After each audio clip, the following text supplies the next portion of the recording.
నీవు నీవు నీ దేవుడైన యెహోవా మాట వినిన ఎడల ఈ దీవెనలన్నీయు నీ మీదికి వచ్చి నీకు ప్రాప్తించును. దేవుడికి మహిమ కలుగును గాక.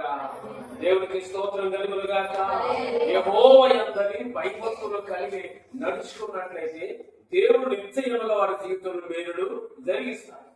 అదే సందర్భంలో నువ్వు ఎప్పుడైతే దేవుని మాటను శ్రద్ధగా వింటావో, నీవు నీ దేవుడైన యెహోవా మాట శ్రద్ధగా విని ఆయన ఆజ్ఞాపించుచున్నాను, ఆయన ఆజ్ఞను అనుసరించుచు నడుచుకున్నట్లయితే ఈ దేవుడు యెహోవా భూమి మీద ఉన్న సమస్త జనముల కంటే మనం ఏం చేస్తుందంటే చేసిన ప్రారంభిస్తాడు.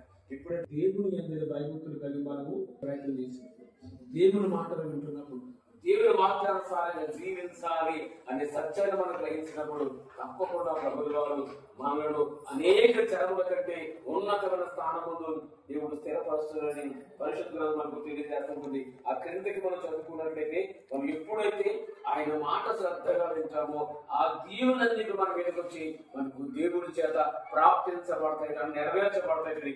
ఏ ఆశీర్వాదాలు అయితే మన పొందుకు ఆశపడుతున్నాము ఆ గ్రంథ రాస్తారు కదా, నీవు పట్టణంలో దీవింపబడదు, నీవు పట్టణంలో దీవింపబడదు, పొలంలో దీవింపబడదు, నీ గర్భఫలము, నీ భూఫలము, నీ పశువుల మందలు, నీ దుక్కుటెద్దులు, నీ గొర్రె మేకల మందలు దీవింపబడును, నీ గంపయు పిండి తీసుకుని తొట్టియు దీవింపబడును. నీవు లోపలికి వచ్చినప్పుడు దీవింపబడతావు, వెలుపలికి వెళ్ళినప్పుడు దీవింపబడతావు. నీ మీద పడు నీ శత్రువులను యెహోవా నీ ఎదుట హతమగునట్లు చేయును. వారొక త్రోవను నీ మీదికి బయలుదేరి వచ్చి 7 త్రోవల నీ ఎదుట నుండి పారిపోవునట్లు నీ కొట్లలోను నీవు చేయు ప్రతి ప్రయత్నములోను కూడా దీవెన కలుగునట్లు యెహోవా ఆజ్ఞాపించును. దేవుడికి స్తోత్రం కలుగును గాక. దేవుడికి మహిమ కలుగును గాక. ఎలాగంటే పట్టణంలో దీవించబడతాం, పొలంలో దీవించబడతాము, నీ గర్భఫలము దీవించబడుతుంది, నీ పిండి తీసుకుతుంటే అనగా నీ యొక్క నీ కలిగిన ప్రతీది కూడా దేవుడి చేత దీవించబడుతుంది. ఇప్పుడేంటంటే యెహోవా యందలి భయభక్తులు కలిగి మనము జీవించాలి. దేవుని ఎంత మనం భయభక్తులు కలిగి మనం ఎప్పుడైతే జీవిస్తూ ఉంటామో, నువ్వు ఏదైతే దేవుడు చేయదలిచాడో ఆ కార్యమన్నింటినీ కూడా ప్రభువులో జరిగిస్తారని ఇక్కడ రాయబడిన ప్రతి ఆశీర్వాదం కూడా దేవుడి జీవితంలో కృమరింప చేస్తాడు.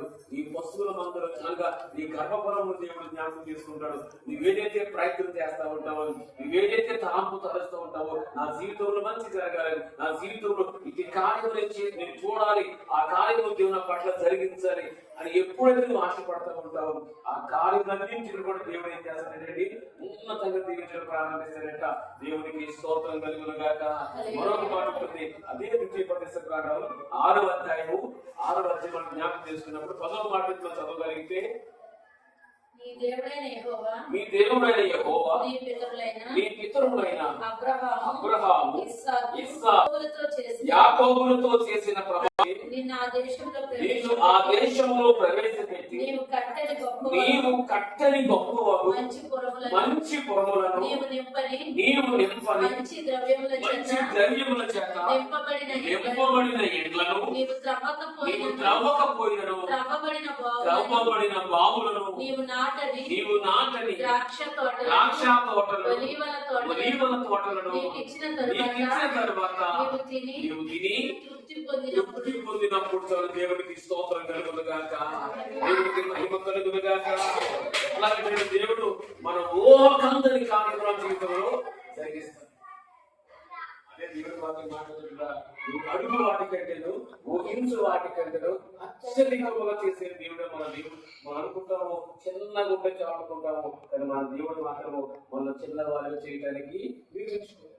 మన ఆలోచనలు చిన్నగా ఉంటాయి, మన తలంపులు చిన్నగా ఉంటాయి, కానీ మనం నమ్మినటువంటి దేవుడు గొప్ప దేవుడు అండి, మహాదేవుడే, మహోన్నతమైన దేవుడు. మన ఊహకందని కార్యములను నిత్యము మన జీవితంలో ప్రభువు వారు జరిగించడం ప్రారంభిస్తాడు. ఎప్పుడైతే యెహోవా యందలి భయభక్తులు కలిగి మనము జీవించేవాళ్ళు ఉండాలి.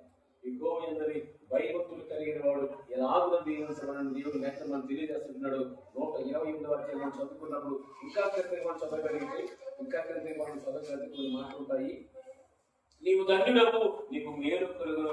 అక్కడ నుంచి మనం చదువుకున్నట్లయితే ఎంత శ్రేష్టమైన ఆశీర్వాదాలు దేవుడు తన బిడ్డల పక్షంలో చేయాలని ఆశపడుతున్నాడు. చూడండి, నీలోగిట నీ భార్య ఫలించు ద్రాక్షావల్లి వలె నుండును. నీ భోజనపు బల్ల చుట్టూ నీ పిల్లలు ఒలీవ మొక్కల వలె నుండును. యెహోవా యందు భయభక్తులు